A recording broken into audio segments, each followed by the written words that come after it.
नमस्कार, आप देख रहे हैं अपना बिहार और आपके साथ मैं हूं विवेक। आरजेडी खेमे से खबर आ रही है कि नाराज हो गए हैं तेज प्रताप यादव। पार्टी के स्थापना दिवस में शामिल नहीं हुए और कार्यक्रम के लिए उन्हें निमंत्रण मिला था। हालांकि साइकिल यात्रा में तेज प्रताप दिखाई दिए। पार्टी कार्यालय से घर लौटे तेज प्रताप करिश्मा राय को शामिल करने से नाराज हैं और इस पर उन्होंने पहले भी आपत्ति दर्ज कराई थी। तो खबर यह है कि तेज प्रताप नाराज चल रहे हैं। कार्यक्रम के लिए उन्हें निमंत्रण मिला था, लेकिन करिश्मा राय के शामिल करने से बेहद नाराज हैं और वो साइकिल यात्रा में शामिल जरूर हुए थे, लेकिन पार्टी कार्यालय से सीधे अपने आवास लौट गए तेज प्रताप। तो तेज प्रताप की नाराजगी का जो कारण है, जो तस्वीर हम आपको दिखा रहे हैं, उसमें यह है कि करिश्मा राय को बिना उनसे पूछे क्यों शामिल कराया गया, इस बात को लेकर नाराजगी है। लेकिन हमारे सहयोगी अमित ने उनसे जब बात करने की कोशिश की थी तेज प्रताप से, तो तेजस्वी ने यह इशारा करते हुए कहा कि बाद में पूछ लीजिएगा सवाल। और अमित कुमार हमारे साथ फोन लाइन पर है। अमित, आपने सवाल पूछने की कोशिश की थी तेज प्रताप से जब वो साइकिल पर सवार थे, लेकिन उस समय भी उनकी नाराजगी दिखी कि वो कुछ नहीं बोले, और जब बात आगे की निकली तो तेजस्वी ने यह कहा कि आप आगे बढ़िए, बाद में जवाब देंगे। देखिए, बिल्कुल चूंकि लगातार तेज प्रताप जो है उनकी नाराजगी सामने आई है और उस दिन से ही ये नाराजगी देखने को मिल रही थी विवेक। जब करिश्मा राय जो है चंद्रिका राय की बेटी है, माफ कीजिए चंद्रिका राय की भतीजी हैं, जब उनको तेजस्वी ने आरजेडी की सदस्यता दिलाई तो उसी वक्त से तेज प्रताप की नाराजगी सामने आ रही थी।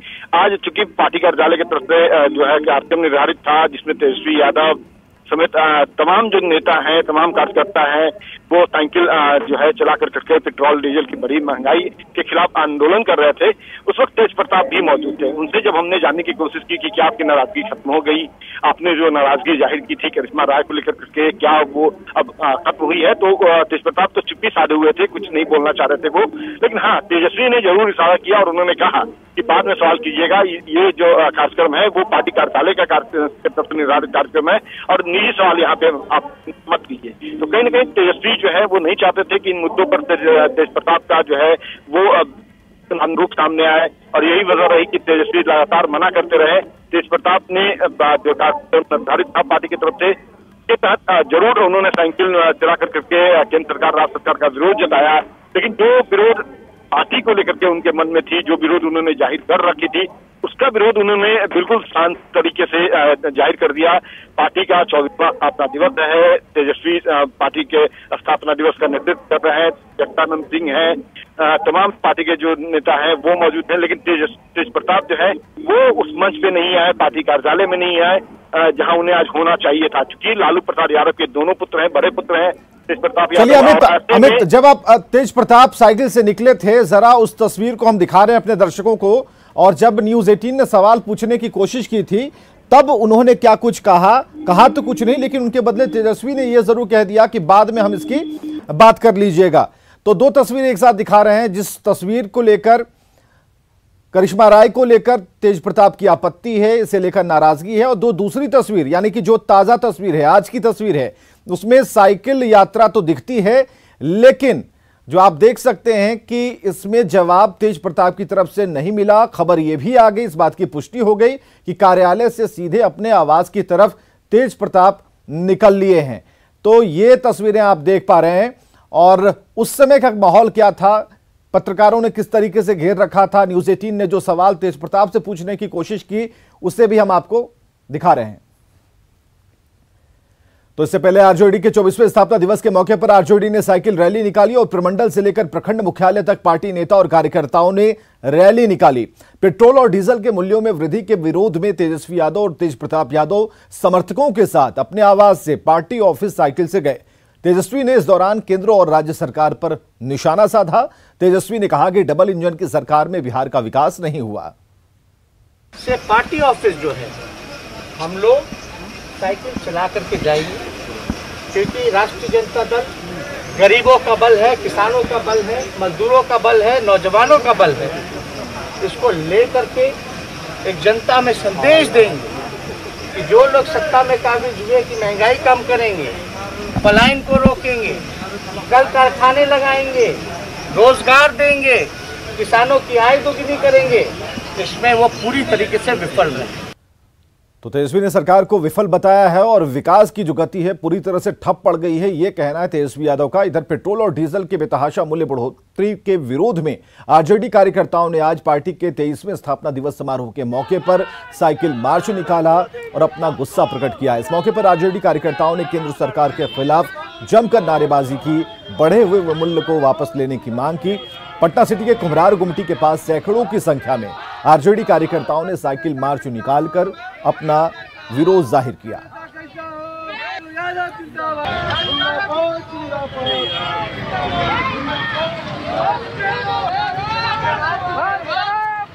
तो बढ़ती महंगाई को लेकर गोपालगंज में आरजेडी कार्यकर्ताओं ने साइकिल और बैलगाड़ी जुलूस निकाला। जुलूस में सैकड़ों की संख्या में पार्टी कार्यकर्ता शामिल हुए।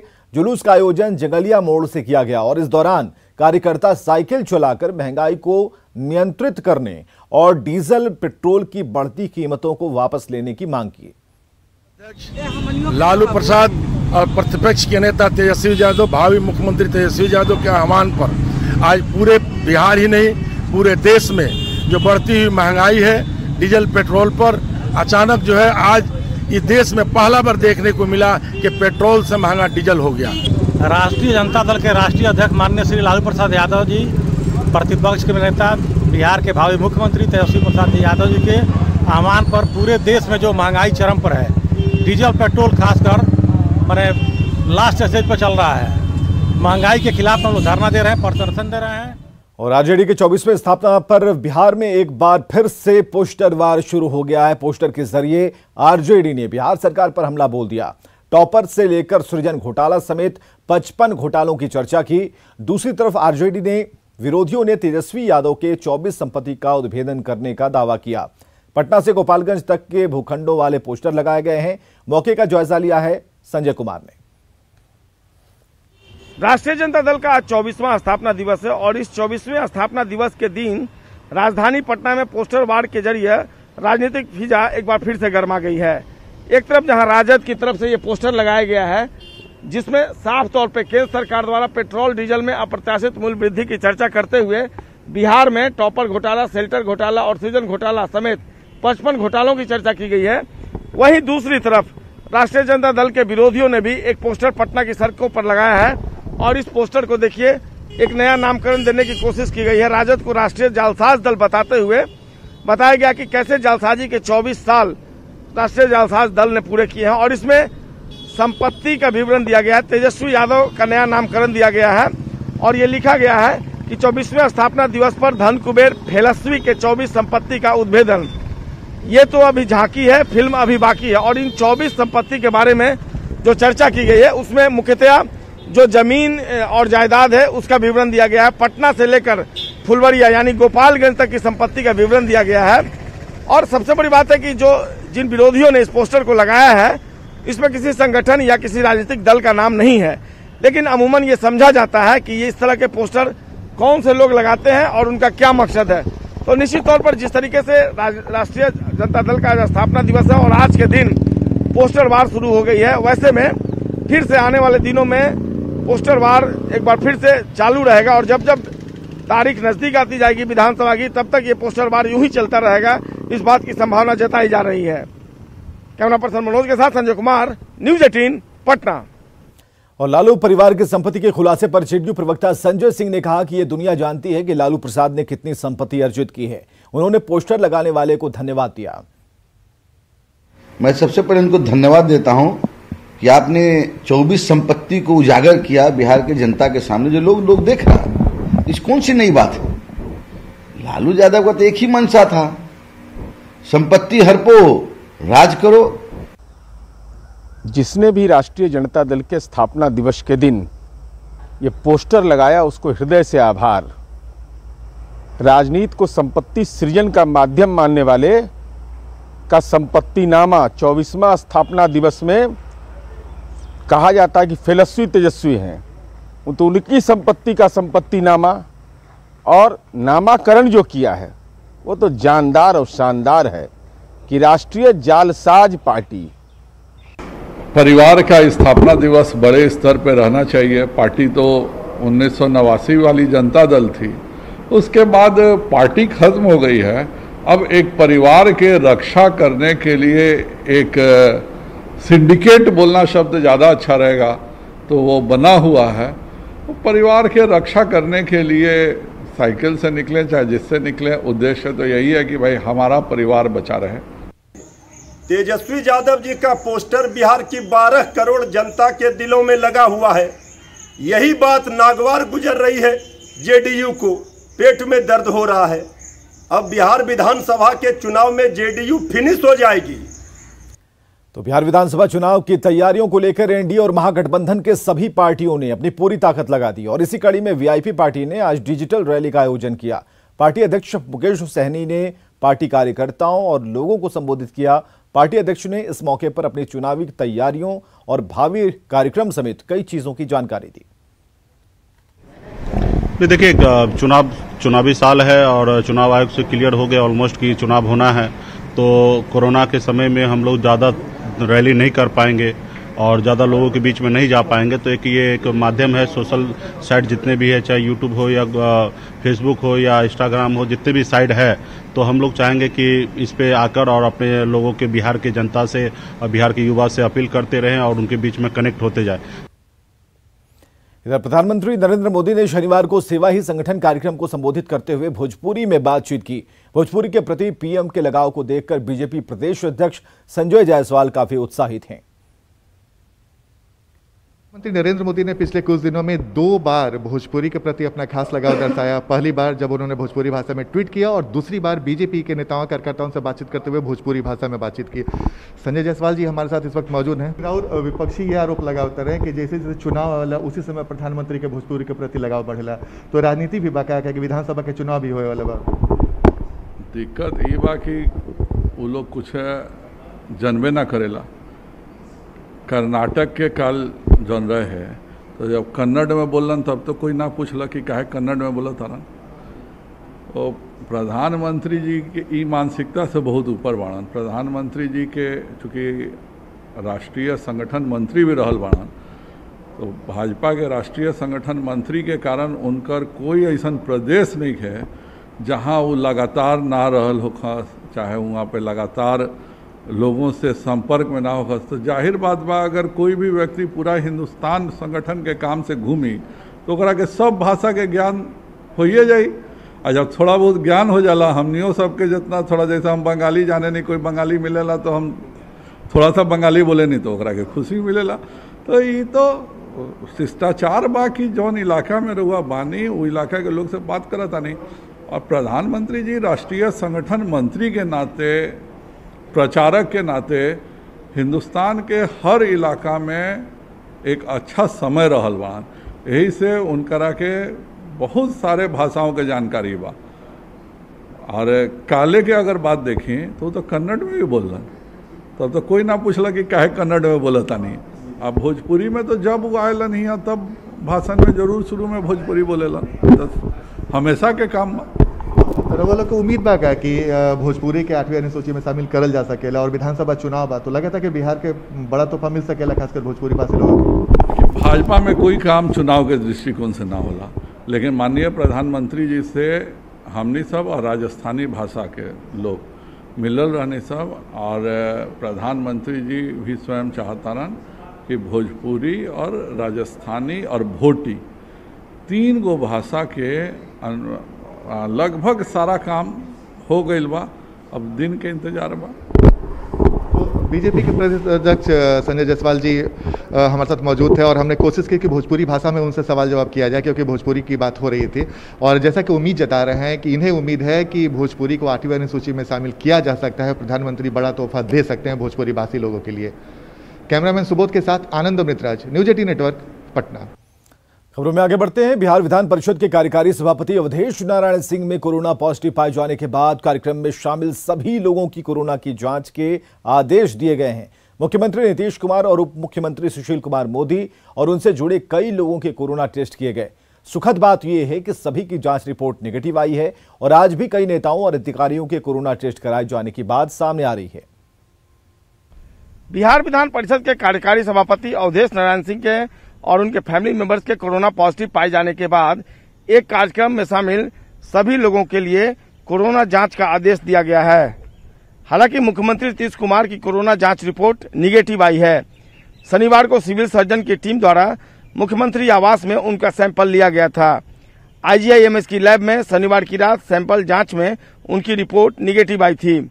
मुख्यमंत्री आवास के कुल 16 लोगों के सैंपल IGIMS में जांच के लिए भेजे गए थे और सभी की सभी रिपोर्ट निगेटिव आई है। विधान परिषद के कार्यकारी सभापति अवधेश नारायण सिंह के संपर्क में आने की वजह से मुख्यमंत्री आवास और उप मुख्यमंत्री आवास से जुड़े सभी लोगों के लिए सैंपल लिए गए थे। मुख्यमंत्री के अलावा विधान परिषद से जुड़े कई लोगों के निगेटिव जांच रिपोर्ट सामने आई है। अवधेश नारायण सिंह के कोरोना पॉजिटिव होने की सूचना मिलने के बाद ही इस तरह के जांच के आदेश दिए गए थे। अवधेश नारायण सिंह ने परिवार के अन्य लोगों के साथ 30 जून को कोरोना जांच के लिए सैंपल दिया था।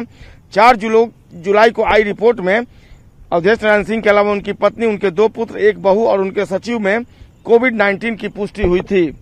फिलहाल जो जानकारी न्यूज 18 को मिली है उसके अनुसार बिहार विधान परिषद के शपथ ग्रहण समारोह में शामिल जो दूसरे नेता हैं, जो जनप्रतिनिधि हैं, उन्होंने भी नेगेटिव अपना कोरोना जांच कराने का फैसला किया है और उनका आज कोरोना टेस्ट कराया जाना है। कैमरा पर्सन मनोज के साथ संजय कुमार, न्यूज 18 पटना। और बिहार में कोरोना मरीजों की संख्या को देखते हुए तमाम तरह के एहतियाती कदम उठाए जा रहे हैं। आज NDRF की टीम ने सेंट्रल सिलेक्शन बोर्ड के चेयरमैन के S द्विवेदी के ऑफिस समेत पुलिस मुख्यालय के कई शाखाओं में सैनिटाइजेशन का काम किया। जायजा लिया हमारे सहयोगी अमित कुमार ने। पुलिस मुख्यालय के अलग अलग शाखाओं में जो है वो सैनिटाइजेशन का काम NDRF के द्वारा किया जा रहा है। और जैसा कि हमने बताया था कि 6th फ्लोर जो पुलिस मुख्यालय का है, A ब्लॉक, वहाँ पे सैनिटाइजेशन हुआ है। और उसके बाद ये दूसरी बिल्डिंग है पुलिस मुख्यालय की, और यहाँ पे भी देख सकते हैं कि जो NDRF के जो जवान हैं वो यहाँ पे सैनिटाइजेशन का काम कर रहे हैं। पूरे तरीके से जो है वो सैनिटाइजेशन का काम किया जा रहा है और लगातार NDRF के जवान जो हैं अलग अलग कार्यालयों में जाकर के सैनिटाइजेशन का काम कर रहे हैं। रमेश जी हैं हमारे साथ, बात करते हैं इनसे। रमेश जी, ये क्या आप लोगों को बोला गया कि सैनिटाइजेशन करना है, आप लोग से मदद मांगी है, बिहार पुलिस ने यहाँ पर सैनिटाइजेशन कर रहे हैं? जी, हम लोग को आदेश मिला कि कुछ यहाँ पर ऐसी सैनिटाइजेशन करने का काम करना है, तो हम लोग को अपना आए हुए हैं। हमारे कमांडेंट सर ने आदेश दिया था कि पुलिस भवन में 6th फ्लोर है जहाँ वहाँ पर सैनिटाइज करना है। उसके बाद यहाँ पे ये लोग आए हैं सैनिटाइजेशन करने और पूरे तौर पे जो NDRF के जवान हैं उन्होंने सैनिटाइजेशन का काम पूरा किया है यहाँ पे आकर के। कैमरा पर्सन नीलमणि के साथ अमित कुमार, न्यूज 18 पटना। पटना एम्स को कोरोना की वैक्सीन के ट्रायल के लिए देश के 12 संस्थान में से एक चुना गया है। भारत बायोटेक इंटरनेशनल द्वारा इजाद किए गए कोरोना वैक्सीन का पटना एम्स में 7 जुलाई से इंसानों पर ट्रायल होगा। यह ट्रायल 3 फेज में कोरोना वायरस से पीड़ित मरीजों पर किया जाएगा। पहले फेज में सेफ्टी के साथ कम लोगों पर ही ट्रायल किया जाएगा। सफलता मिलने के बाद दूसरे और तीसरे स्तर पर पटना एम्स के डॉक्टर और वैक्सीन बनाने वाली कंपनी के साथ केंद्रीय स्वास्थ्य विभाग के अधिकारियों और वैज्ञानिकों की देखरेख में किया जाएगा। और इसकी जानकारी आज पटना एम्स के अधीक्षक CM सिंह ने दी और बताया कि 7 जुलाई से टेस्ट शुरू हो जाएगा। भारत बायोटेक इंटरनेशनल ने एक वैक्सीन डेवलप किया है, उसी को देश के विभिन्न मेडिकल कॉलेज और हॉस्पिटल्स में उसकी टेस्टिंग हो रही है डिफरेंट जगहों पे। उसी में से एक सेंटर एम्स पटना भी है। और अगर फर्स्ट फेज ट्रायल के रिजल्ट सक्सेसफुल आते हैं तो फिर हम सेकेंड फेज और थर्ड फेज के लिए जाते हैं। खबरें लगातार जारी हैं, आगे देखिए पिंजरे में तेंदुआ।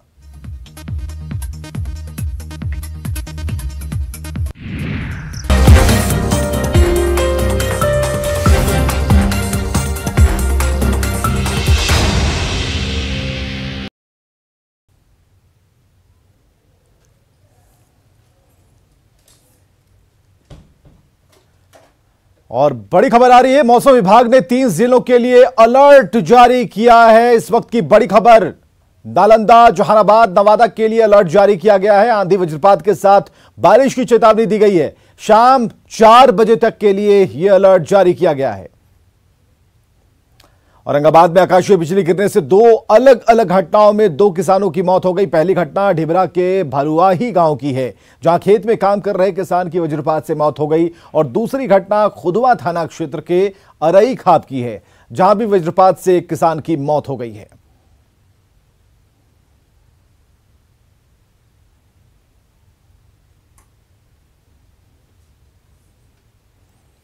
और मौसम विभाग ने जो अलर्ट जारी किया गया है 3 जिलों के लिए, वो हम खबर आपको बता रहे हैं। नालंदा, जहानाबाद, नवादा, ये 3 जिले हैं जहां के लिए मौसम विभाग ने अलर्ट जारी किया है।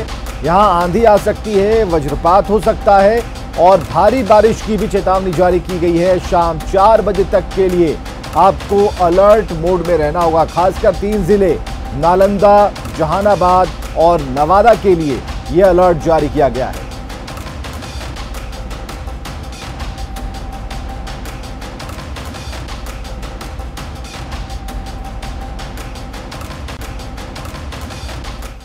और बेतिया में न्यूज 18 की खबर का असर हुआ है। न्यूज 18 पर खबर चलने के बाद वन विभाग की टीम ने तेंदुए का रेस्क्यू किया, जिसे गोवर्धना वन क्षेत्र में छोड़ा जाएगा। तेंदुए को उदयपुर जंगल से रेस्क्यू किया गया है।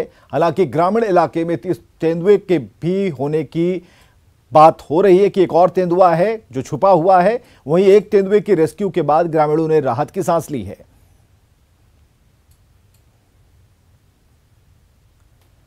और चलिए आरजेडी के स्थापना दिवस के मौके पर तेजस्वी क्या कुछ कह रहे हैं, सुनते हैं। मजबूती के साथ आगे खड़े रहेंगे। व्यक्तिगत हित को छोड़ करके जिस दिन पार्टी हित में सोचेंगे, हमको कामयाब होने से कोई नहीं रोक सकता। हम सिर्फ दावा कर रहे हैं कि आप सब लोगों से हम अपील करते हैं, थोड़ा सा कुर्बानी और धैर्य रखिए, अपने अपने मतभेद को मिटाइए। हम 2020 का 2035 में दिल्ली में झंडा फहरा देंगे, लेकिन थोड़ी कुर्बानी और थोड़ा धैर्य हम लोगों को रखने की जरूरत है। इतनी खुशी की बात की, लालू जी का सोच देखिए, बैठिए, लालू जी की सोच देखिए, सुनते बैठे, ठीक है, दिख रहा है। लालू जी की सोच देखिए, उनके जन्मदिन पर लालू जी ने बोला कि गरीबों को खिलाओ। लालू जी मनमहान थे। जिस प्रकार का एनडीए सरकार